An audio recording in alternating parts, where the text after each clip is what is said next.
Uncertainty breeds opportunity in fantasy football, especially at the wide receiver position. Whether they're coming off an injury-riddled season, just saw a change at quarterback, or are deemed to simply not be good enough by the general public, these receivers can provide huge value in all rounds of the draft, sometimes with very little risk.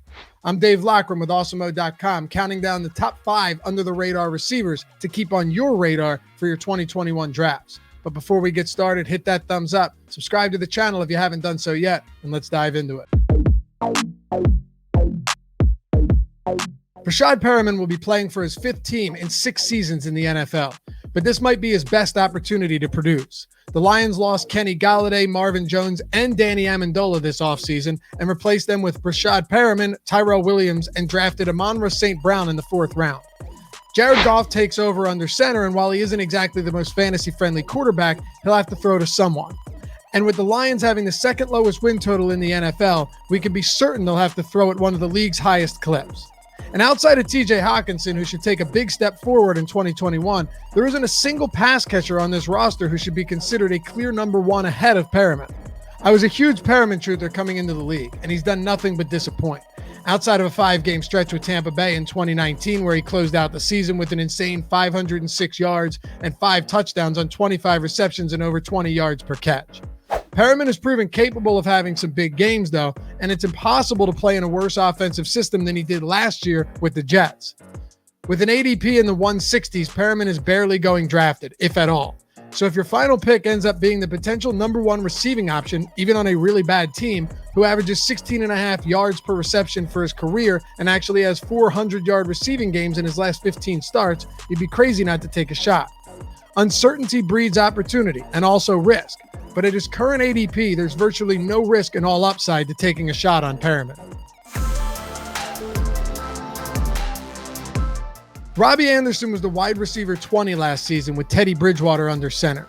He posted his first 1,000-yard season and came only 5 receptions shy of 100. Had it not been for Anderson's paltry touchdown total, he would have been a PPR monster. The 2021 season brings changes to the quarterback position in Carolina, but it's hard to consider Anderson's reunion with Sam Darnold a downgrade from Teddy Bridgewater, with Matt Rule and Joe Brady at the helm, especially considering he finished 5th in football with 501 yards after the catch just last year. And yeah, Christian McCaffrey will enter the year healthy and surely play the featured role in the Panthers offense. But Mike Davis still averaged over 18 looks per game in his 12 starts last season, and Anderson was one of 4 players to total 1,000 yards from scrimmage on this roster. Curtis Samuel, who was one of those players, is in Washington now, voiding 93 targets in Carolina's offense. So while rookie Terrace Marshall should find a role early on, Anderson should see no shortage of opportunities in his 2nd year with the Panthers. 31 receivers are being drafted ahead of Anderson, so grab him as your wide receiver 3 or flex and feel great about it. Corey Davis is going to be a controversial pick here. I get it, but I also think he gets a bad rap. Davis was a former top 5 draft pick, so the expectations have always been lofty, and he's always failed to meet them. But he's been a top 30 receiver in 2 of his last 3 seasons, and he did so on a team that attempted the 3rd fewest passes last season and featured the wide receiver 7 in A.J. Brown, and in 2018 had Marcus Mariota at quarterback. Davis will likely never live up to the expectations, but he's going to have a shot at being New York's number 1 receiver this season after signing a 3-year, $37 million contract. The Jets drafted an NFL-ready quarterback in Zach Wilson, took another 1st-round offensive lineman, and overhauled their coaching staff. While we know they won't be playing in late January, it's hard to go anywhere but up after last season, and it's not a stretch to think Davis could post his first 1,000-yard campaign. Davis finished with 984 yards and 5 touchdowns on 65 receptions in only 14 games last season, and averaged 6.5 targets per game in the Titans' run-heavy offense. He should have no trouble surpassing that target count and having a greater than 19.7% target share that he saw in his final season with Tennessee. With Denzel Mims, Elijah Moore, and Jamison Crowder, who could be cut before the season begins, as the only notable receivers on the Jets roster, I'll be scooping up Davis pretty frequently at his 10th round ADP.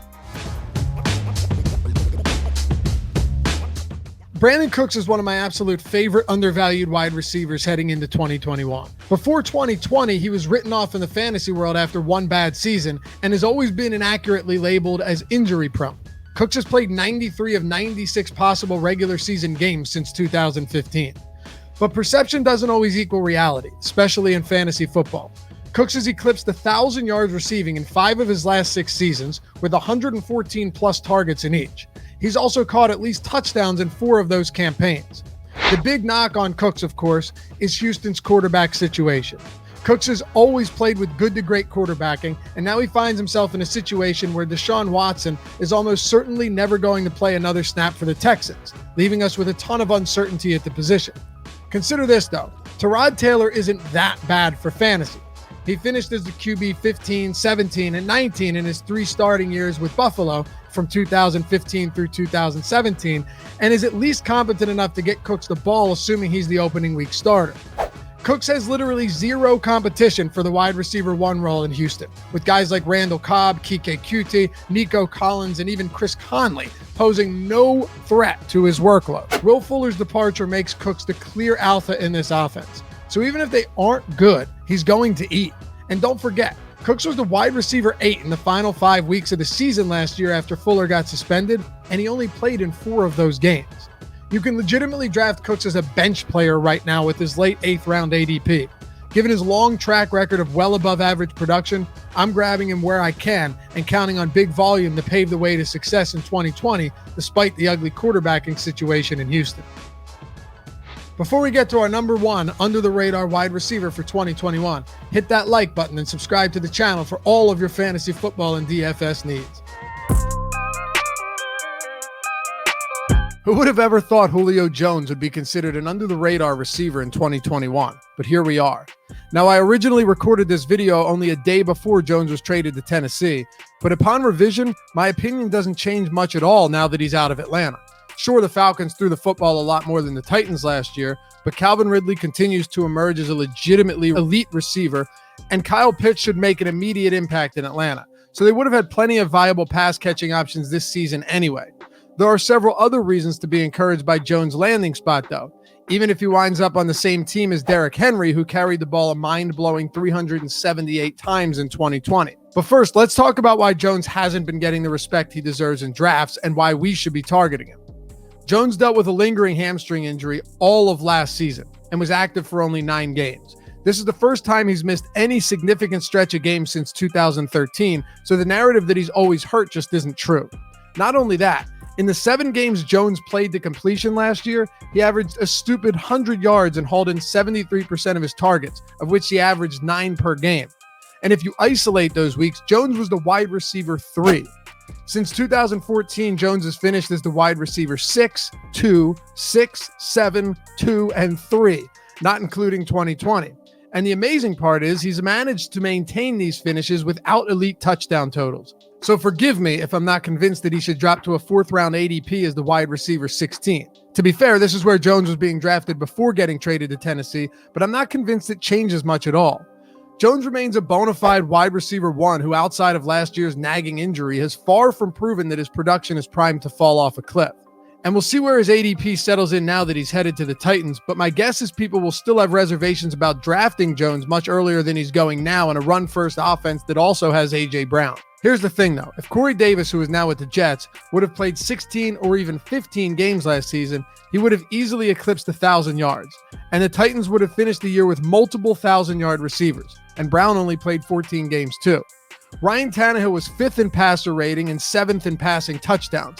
So efficiency and the ability to get the ball to receivers in the end zone wasn't a problem, despite plenty of rushing attempts near the goal line. And while we've yet to see how first-year offensive coordinator Todd Downing will run the offense, you'd have to be awful at your job to not make getting the ball to Julio Jones one of your priorities. I'm for sure drafting Jones ahead of CeeDee Lamb and Mike Evans, who both currently have ADPs higher than Jones, and will be thrilled to spend the 4th round pick on a receiver who hasn't finished below wide receiver 7 in any full season that he's played since 2012. Now we just need to see if he hangs around the same ADP, but I don't see it moving enough to make this irrelevant. As always, thanks for watching, and be sure to head to Awesemo.com for all of your fantasy football needs. We'll see you back here for the next one.